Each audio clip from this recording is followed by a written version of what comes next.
Hip hop culture is connected to youth culture. I'm 46 years old. I don't think I'm supposed to have the best verse in hip hop right now. I think the kid that's 16 should have the best verse.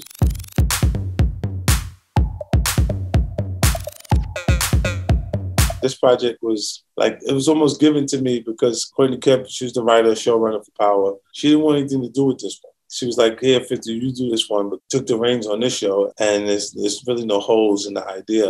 Like, it's really well put together, you know. And Sasha's predominantly is responsible for it. Like, Sasha Penn is the great writer, showrunner for the show. If you had to pick out something you didn't like, you won't find it.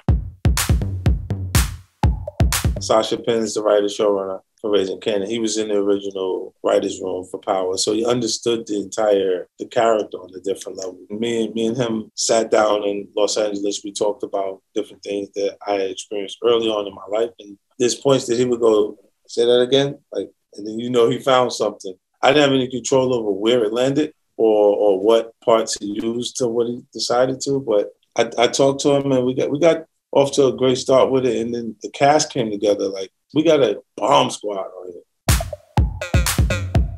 You know what? There's so many things that were very small influences. Like, if you just look, like, in my lifestyle in the very beginning, my mom's choices created my choices. You know, my mom passed when I was 8 years old, but everyone that was from her life had really nice things. Like, they had nice cars, nice clothes, jewelry, and they were hustling. You know what I'm saying? And then it made, I want that kind of stuff. I want to live like that, like, not like this. You know what I'm saying? And then you start, it all involved a little illegal activity, you know, and that's what got me off in that direction. And then when you get a chance to see in the story, like in Raising Kanan, you'll see the innocence, kind of the loss of innocence. That's the journey that can show people. Ultimately, when you're choosing this lifestyle, they'll say that you're going to be dead or in jail.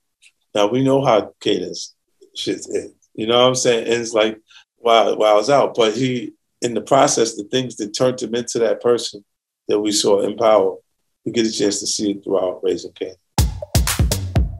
I'm working on some music now. So I'll make sure that what I'm doing will mean something to the culture if I let it loose. Or I just hold it. I allow the music that just play in my headset. Play in my headset. I never put it out. I keep it to listen to the music. I got things that I play, like if I have parties or I have people come over, I play the music, new stuff that I've done.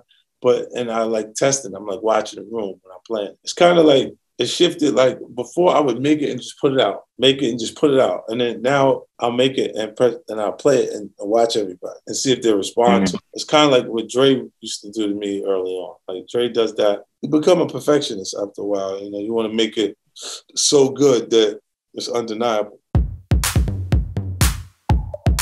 With rap music, I think hip hop culture is connected to youth culture. I just had a birthday come up. I'm 46 years old, right? I don't think I'm supposed to have the best verse in hip hop right now. I think the kid that's 16 should have the best verse.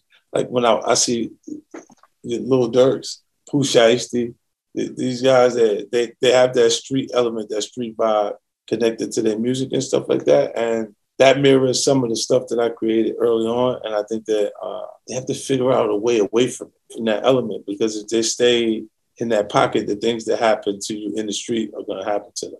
It's the same shit you just seen with Pop Smoke. If they don't work themselves away from that energy, then we know how it ends already.